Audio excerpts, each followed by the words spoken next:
So, friends, as the world celebrates Israel's 65th birthday, we are honored to welcome the Consul General of the State of Israel, the Consul General to New York, the Honorable Ambassador Idor Aharoni.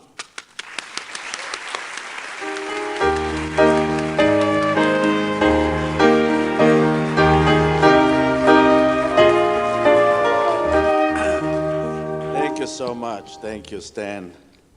Somehow, by looking at me, you know I'm not part of the entertainment tonight.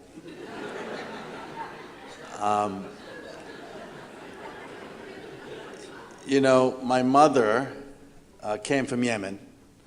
My father came from Bukhara, what is today Uzbekistan.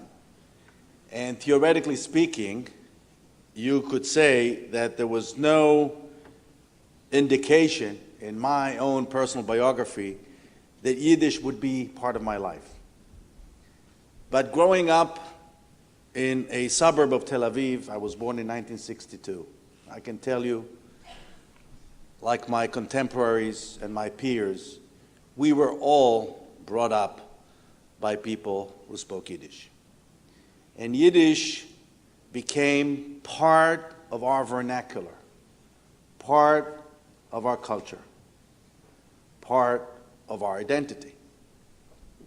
In fact, my mother could actually hold a conversation in Yiddish.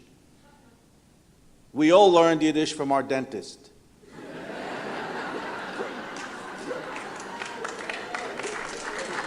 By the way, it shows you what poor teeth we had. We spent so much time at our dentist that we managed to learn Yiddish from him. But the truth is that Yiddish did not have an easy time in Israel with the rise of the Zionist movement. Yiddish struggled under the concept of the negation of the diaspora. Yiddish stood in the way of the process that meant to create the new Jew who has a distinct, local, native identity. But Yiddish managed, thanks to the people that raised me, thanks to this generation of survivors and others and refugees that brought Yiddish to the Holy Land from Europe and other places, Yiddish managed to position itself in the heart of Israeli culture, so that today every kid in Israel knows the meaning of the word boydem or the word kumzitz. These are Hebrew words.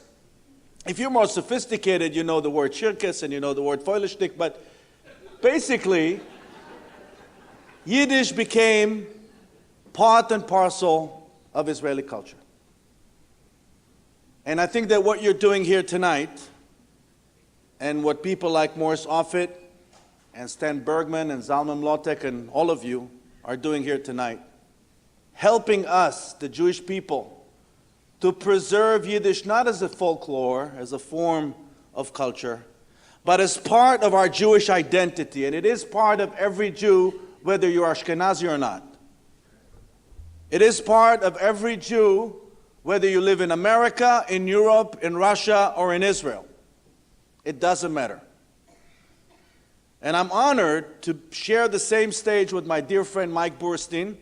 We were reminiscing backstage about how in 1996 in San Diego, I met him when he performed in Yiddish at the Lyceum Theater in San Diego, where I think it was one of his first dates with his current wife, Tziona, was here somewhere.